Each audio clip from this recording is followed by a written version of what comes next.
This video aims to give an overview on some of the more ethically questionable experiments in humans in psychology's brief history. 3 studies will be discussed: the Iowa Monster Study, the Milgram Experiment, and the Stanford Prison Experiment.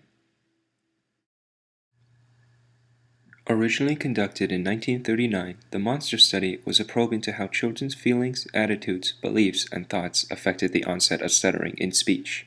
The study was led by Wendell Johnson, a speech pathologist working at the University of Iowa, but it was his graduate student, Mary Tudor, who conducted the experiment. The study itself consisted of 22 participants, all of which were children from a nearby veterans orphanage in Iowa. None of the children were aware that they were part of a study, and the administrators of the orphanage didn't know the full intentions of the study. The age range of the children varied from 5 to 15 years and contained both left and right-handed children. The goal of Mary Tudor's study was to see if she could stop the stuttering children by telling them that their speech was normal. Meanwhile, she would try to induce stuttering in children with normal speech. The participants were split into 4 groups, groups 1A, 1B, 2A, and 2B.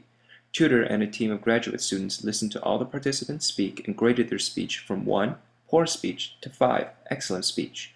They then proceeded to split the children up amongst the 4 groups. 5 poor-speaking children were put into Group 1A and was designated experimental group, and thus were told that they had excellent speech. Meanwhile, 5 children were split into Group 1B and was told that they had awful speech. The last 12 of the 22 children had normal speech and were split amongst 2A and 2B randomly. Those in 2A and 2B were told the same things as those in 1A and 1B. What was found after 5 months of testing was that of those children in 1A, 3 out of the 5 began to stutter worse, while 5 out of the 6 in 2A began to stutter. Realizing what had been done, Mary Tudor never sought publication of her research and spent a lot of time back at the orphanage trying to undo what had been done. After everything, some of the children in the study ended up with lasting effects on their psychological makeup. Some children decided not to speak as freely or as casually as before. Others began a habit of anxiously correcting themselves. Most participants were not aware of what had happened to them until 60 years later, when they found out about the study through a published newspaper article. In the end, the University of Iowa issued a public apology in 2001 about the experiment, and the state of Iowa paid out $295,000 per participant in 2007.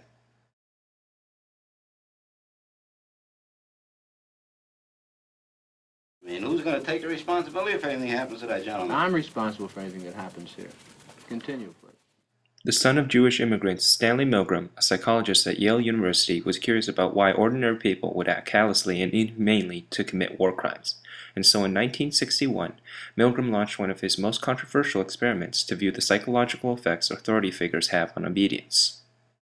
His experiment was a simple concept. There are 3 people in the experiment: the teacher, experimenter, and learner. The experimenter hooks the learner up to an electric shock machine and instructs the teacher to ask him a series of questions. For each question the learner answered incorrectly, an electric shock initiated by the teacher would be applied. The shocks increased in 15-volt steps until the lethal 450 volt was reached. In truth, though, the electric shock machine didn't actually work, and the learner was an actor pretending to receive the shocks. The participant and the actor would draw 2 strips of paper to determine their role in the experiment. The actor was paid to lie and said that they had drawn the role of the learner each time so as to guarantee that the participant would be the teacher. Don't the man's health mean anything? Whether the learner likes it or not, we But must... he might be dead in there. If at any point the teacher hesitated to give the shocks, the experimenter would provide a series of verbal prods to have them continue. These prods range from "please continue" to "you have no choice, you must go on." However, if the participant refused to continue after all the prompts, then the experiment would be stopped. Before the initiation of the experiment, Milgram asked his researchers what percent of the participants would actually reach the lethal 450-volt charge.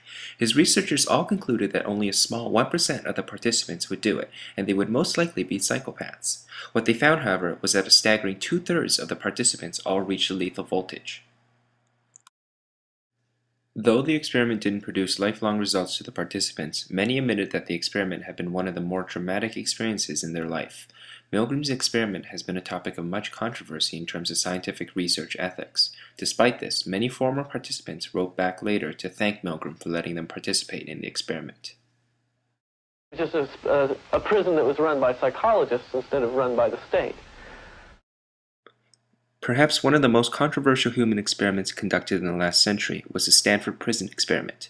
Led by Stanford psychologist Philip Zimbardo, a New York City native, Zimbardo hoped to discover why there was conflict between prison guards and prisoners. The study itself called for a total of 75 participants. After a psychology exam conducted by Dr. Zimbardo, 24 of the most psychologically stable participants were taken for the actual experiment. 12 of those participants would play the role of the prisoners, while the remaining 12 the prison guards. The experiment itself took place in the basement of the Stanford Psychology Building, and it was set up to look like a mock prison.